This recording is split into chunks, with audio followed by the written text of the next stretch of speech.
y daremos el pase también a Raúl Salinas, que nos va a cambiar un poco desde el ámbito de lo musical a lo que es la composición. Recordemos que el tema es el momento decisivo, el instante único en la fotografía. Muchas gracias por el espacio para poder compartir eh, algunas reflexiones sobre el arte de la fotografía. Eh, en esta ocasión, en este encuentro Día del Arte, que se genera un espacio para la fotografía es extraordinario, ya que propiamente tal la fotografía es considerada un arte menor dentro de las categorías de las artes, particularmente porque no participa del tiempo y el espacio, aun cuanto trabaja con ambos. Y lo vamos a ver precisamente en esta exposición. El arte de la fotografía, el momento decisivo, el instante único en la fotografía. Y para hablar de este tema en particular, hay que mencionar a algunos autores, ensayistas, teóricos, porque de lo que vamos a hablar es de una reflexión visual sobre algunos argumentos de la fotografía o de la imagen y de dónde rescatamos o capturamos esos instantes. Y además de algunos fotógrafos. No vamos a enseñar a usar una cámara fotográfica, ya sea de cualquier tipo, no es un taller técnico, sino más bien reflexivo. Como primera entrada, inicio, debiéramos empezar, o por lo menos definir y estar de acuerdo en qué es fotografía. Básicamente la definición de fotografía, sin ahondar en temas técnicos, es dibujar con luz, fotografía, ¿no? Luz y dibujo. Básicamente lo que hacemos con una cámara o un sustrato sensible o un celular, el que todos tenemos ahora al lado del computador o desde donde estamos escuchando esta ponencia, es un aparato que captura la luz y genera un dibujo. Vamos a hacer una diferencia entre la fotografía y la imagen. La fotografía va a ser el sustrato físico, real, concreto que yo puedo tocar. Es la fotografía física. Y la imagen va a ser la fotografía en digital, que aún no está revelada, o sea, no está en físico. Por lo tanto, entre fotografía e imagen van a haber ciertas diferencias. Lo que tenemos en el celular, lo que tenemos en nuestros computadores y discos duros van a ser imágenes. Y lo que tenemos en álbumes y guardados como reservorio del patrimonio de nuestra propia memoria van a ser fotografías. Una de las primeras ensayistas que habla de fotografía y que reflexiona sobre esto, ya en una época tardía, ya casi más de 100 años después de que el año 70, 1970 aproximadamente es eh, Susan Sontag, y particularmente inicia este texto que se llama Sobre la fotografía, precisamente, eh, citando a Platón y el mito de la caverna. Y es muy curioso, porque cita lo siguiente: la humanidad persiste irredimiblemente en la caverna platónica, aún deleitada por costumbre ancestral con meras imágenes de la verdad. Esta misma avidez de la mirada fotográfica cambia las condiciones del confinamiento en la caverna, nuestro mundo. Coleccionar fotografías es coleccionar el mundo. La cantidad de imágenes que guardamos y que no revelamos y no las hacemos fotografía se ha multiplicado por miles de cientos de millones en soportes digitales. Y más allá de lo que es una propia imagen, eh, esta capturar del mundo nos da cierta sensación de poder sobre el mundo, nos da cierta apreciación de poseerlo de alguna forma y luego guardarlo.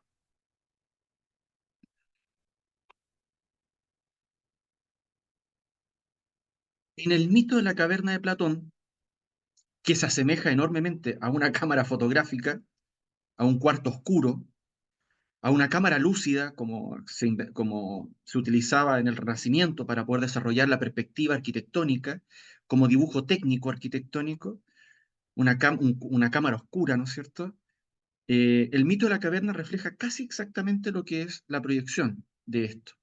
Pero Platón nos dice, en cuanto a las esencias, que lo que vemos como sombras son sombras de las sombras, puesto que los objetos que están proyectados en el fondo de la caverna no tienen esencias en sí mismos, y no somos nosotros los que nos reflejamos en el fondo de la caverna.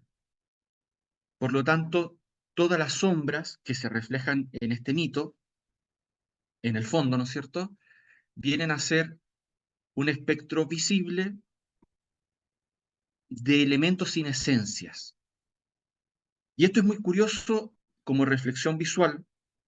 No voy a entrar en los detalles del mito, eh, o sí, podríamos decir algo al respecto, ya que no lo hemos descrito. El mito de la caverna de Platón nos relata que la humanidad se encuentra dentro de una caverna encadenada y sin posibilidad de poderse mover, y están observando el fondo de la caverna, las sombras que se proyectan sobre el fondo y que son dibujadas por elementos artificiales, sin esencias, y entre medio hay algunos señores que mueven y hacen transitar estos elementos, y en alguna instancia algún insolente dentro de la caverna se atreve a salir de ella y descubre una realidad a la luz del sol, como lo describe el dibujo. Si nos centramos en la fotografía, perdón, creo que esto se fue a otro lado, ahí sí. Si nos centramos en la fotografía, hay un caso muy particular que nos habla de las sombras, y es Martín Gussin, que es un sacerdote, eh, entiendo que de origen alemán, que a principios del siglo pasado hizo algunas expediciones a Tierra del Fuego, y particularmente las tribus Selknam le han puesto un nombre. A este sacerdote fotógrafo que registró lo único que conocemos de estas tribus, le pusieron Mancasen, que particularmente y curiosamente significa cazador de sombras. Vale decir, el fotógrafo no caza ni dibuja con luz. Ellos entendieron que el fotógrafo es quien caza y persigue a las sombras.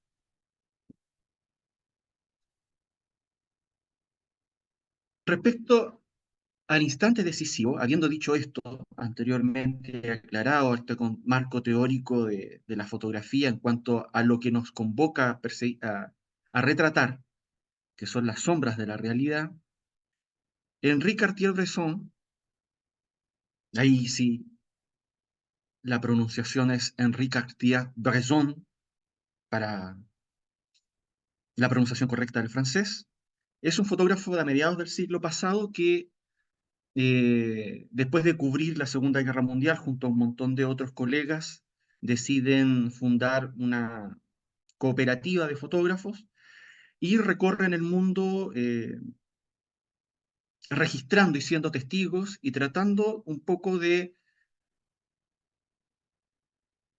retratar y llevar a los ojos del mundo un mundo que nos era ajeno. El dolor humano ante la guerra, ante la desesperación, la incertidumbre y el caos que produce los conflictos bélicos, fue uno de los temas más notorios que cubrieron, además de eh, cubrir la naturaleza humana y los instantes que adquirían cierto significado. Esta es una de las fotografías icónicas de Henri Cartier-Bresson, que particularmente es una de las más conocidas esta tiene una anécdota bien interesante que en algún foro de fotografía de estos públicos de Flickr, ¿no? Hace unos años, un fotógrafo mostró, cuando iniciaba las redes sociales, mostró esta fotografía y fue destrozada por las comunidades de fotógrafos porque particularmente eran novatos y no la entendían. Y como composición o foto normal, podríamos decir que no tiene nada de atractivo, ¿no? Pero Cartier-Bresson aporta un elemento interesante que es el contexto. La fotografía sin contexto prácticamente no tiene significado.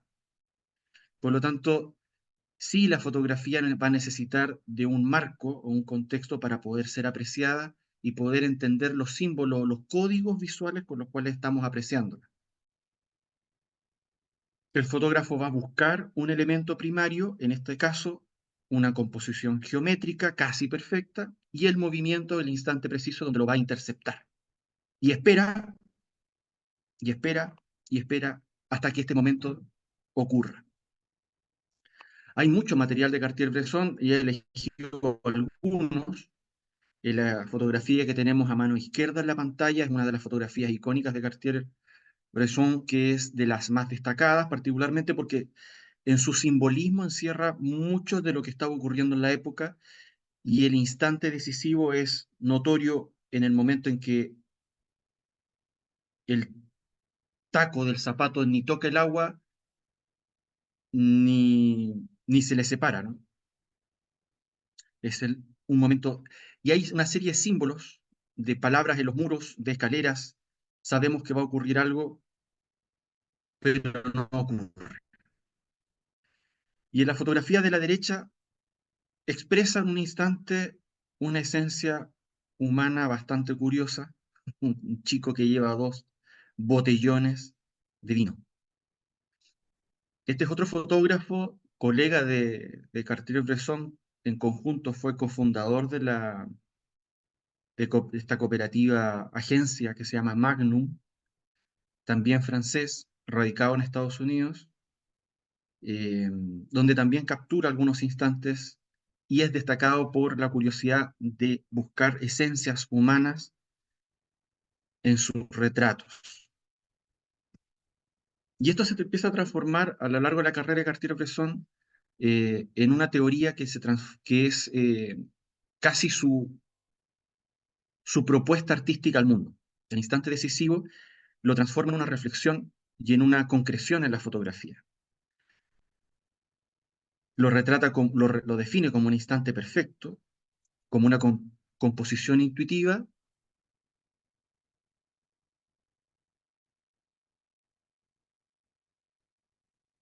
y lo podemos ver reflejado en algunas fotografías, en este caso en Elliot Erwitt, en algunos retratos de esencias humanas en las calles, momentos curiosos y algunas realidades humanas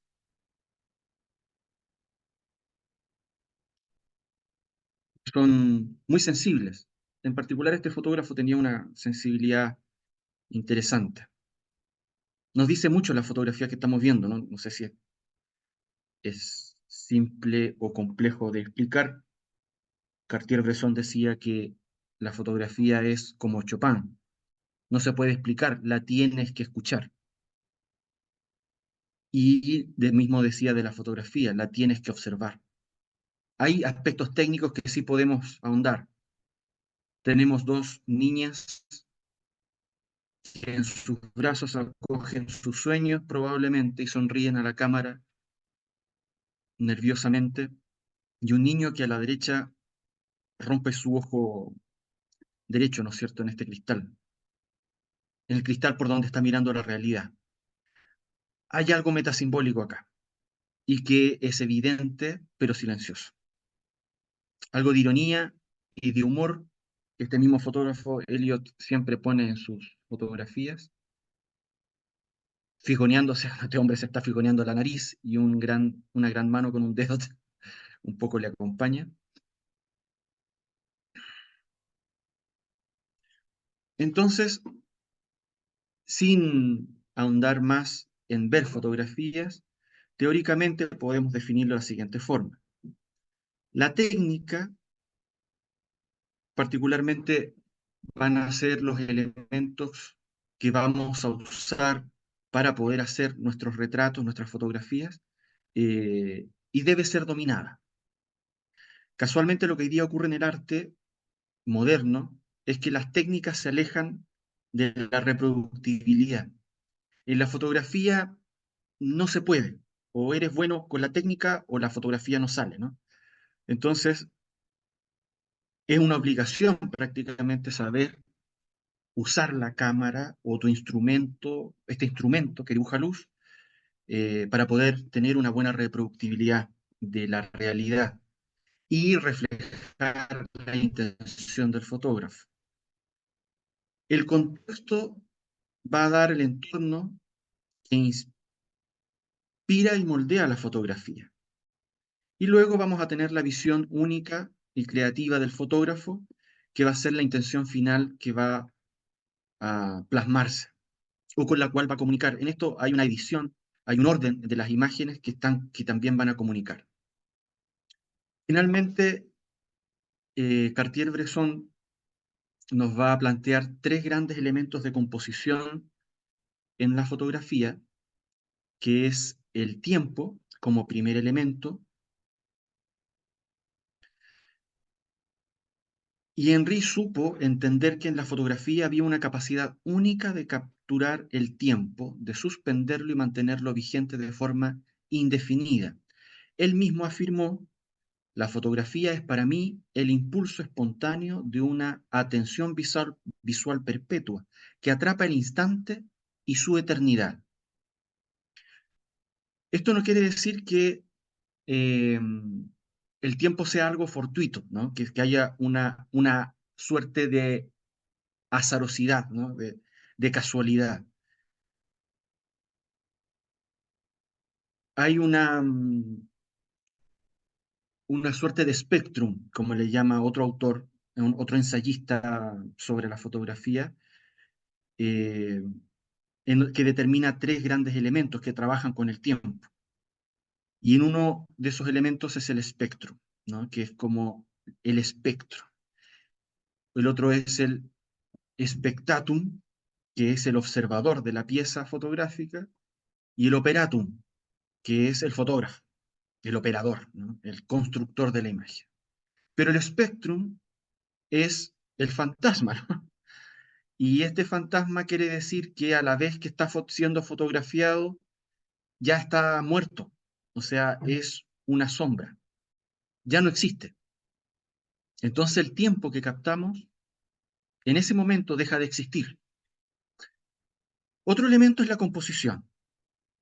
Ahora bien, aún hay más que la mera noción del tiempo en la idea del instante decisivo. Cuando se revisa la obra de Cartier-Bresson en su conjunto, una de las características que sobresalen es su pericia magistral en el arte de la composición. Y esto tiene que ver con las raíces del autor de este concepto, porque él se forma con académicos en las bellas artes, precisamente en una época en donde la fotografía le estaba quitando a la,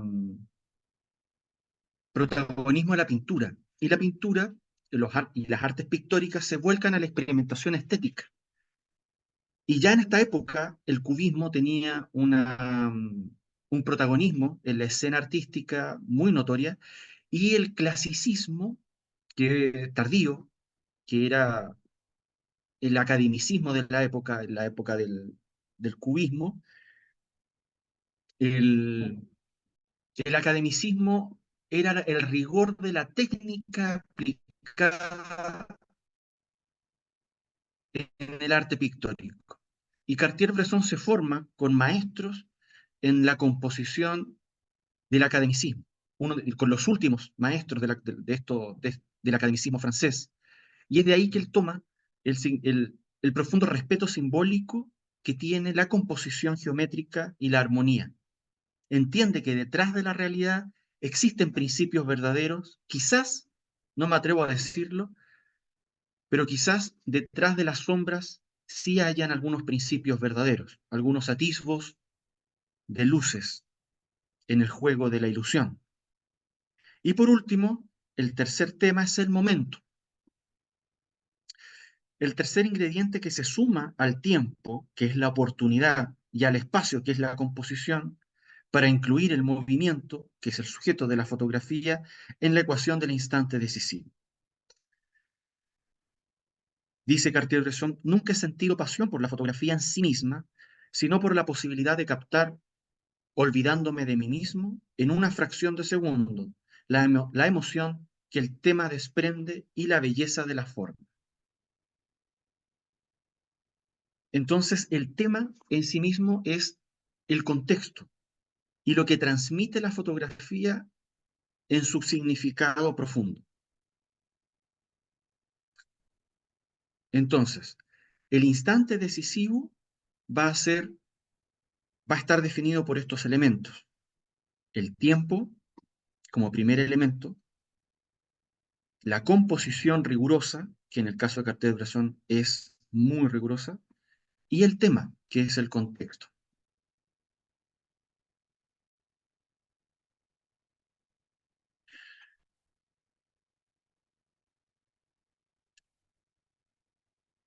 Cartier-Bresson también planteaba algo muy interesante, con lo cual ya vamos a ir cerrando esta ponencia, es sobre la educación visual. Para Cartier-Bresson, la forma, la imagen, es tan importante que defendía la importancia de incluir la educación visual como cualquier otra disciplina esencial a la educación humana. Debe haber una educación visual subrayada desde el comienzo mismo en todas las escuelas. Debe ser incluida igual que el estudio de la literatura, la historia, la matemática, con un lenguaje que se aprende primero, perdón, con un lenguaje se aprende primero la gramática. En la fotografía hay que aprender una gramática visual, lo que refuerza el contenido de una fotografía en el sentido del ritmo, la relación entre las formas y valores. Para citar a Víctor Hugo, la forma es la esencia llevada a la superficie.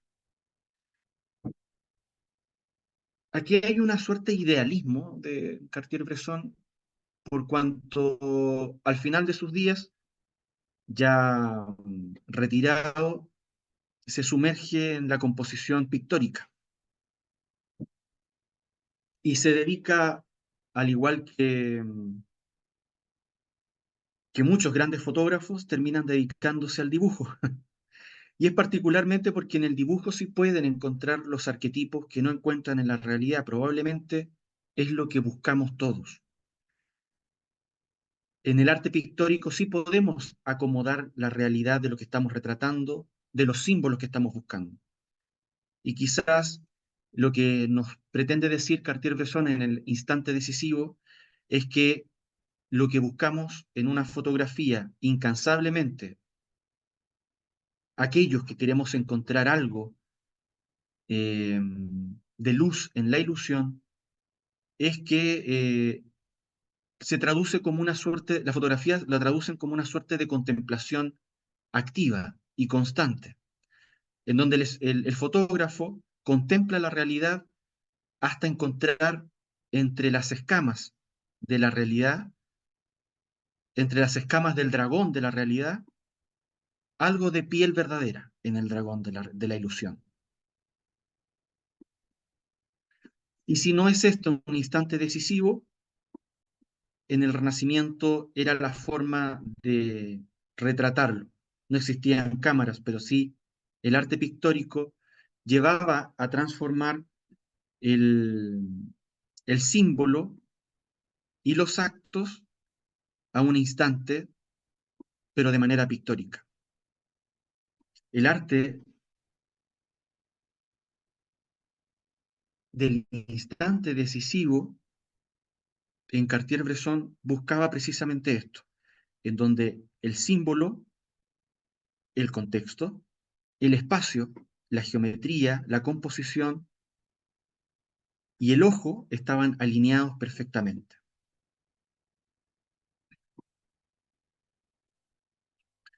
Finalmente quisiera citar dos importantes frases que es de la profesora Delia Steinberg Guzmán, Pero ¿qué es exactamente esta ilusión? ¿Es inexistencia? ¿Es mentira? Ni es mentira porque ilusión o no existe, ni es inexistente porque este perpetuo juego se da para todos los seres vivos. Maya existe, es verdadera. Ella cumple una misión eficaz, que es la de enseñar sobre las cosas falsas e inexistentes, sobre las que duran apenas lo que una ráfaga de luz, sobre aquellas cosas que son polvo al lado de la gran existencia, al lado de la gran verdad, del libro Juegos de Maya. Si hubiera leído esto, Cartier-Bresson probablemente habría sido un gran devoto de la profesora Delia Steinberg Guzmán. Y por último, una frase que hoy día está dando vuelta en los círculos de artistas: el arte como experiencia de la belleza y reflejo de lo bello es una realidad en sí, aunque no existiera ni un solo artista que lo captara y lo hiciera visible en nuestro mundo. La belleza va a estar y es una forma de evolución. El universo vibra y evoluciona con belleza y hacia la belleza. Y el instante decisivo es una técnica, es una aspiración de uno de los más grandes teóricos y fotógrafos del siglo pasado, y que hasta hoy el día de hoy influye en las futuras generaciones de fotógrafos y se educan basados en estas teorías. Y como vemos, las artes y las musas siempre inspiran a quienes las buscan, y también así, ya sea en el tiempo y en el espacio, o tratando de tomarlas con una cámara. Muchas gracias por darle el espacio a la fotografía en esta ocasión. Así es que ya vamos cerrando con esto último en la exposición, y entiendo que ya pasamos en este rato al intermedio del día, si no es así, Gerardo. Así es, Raúl, te agradezco muchísimo. Efectivamente, la fotografía es una expresión artística que además, de manera muy práctica, en Nueva Acrópolis está muy presente y hay que seguir perfeccionando y tú eres la autoridad en este tema, así que esperamos también que podamos seguir compartiendo sobre este arte maravilloso.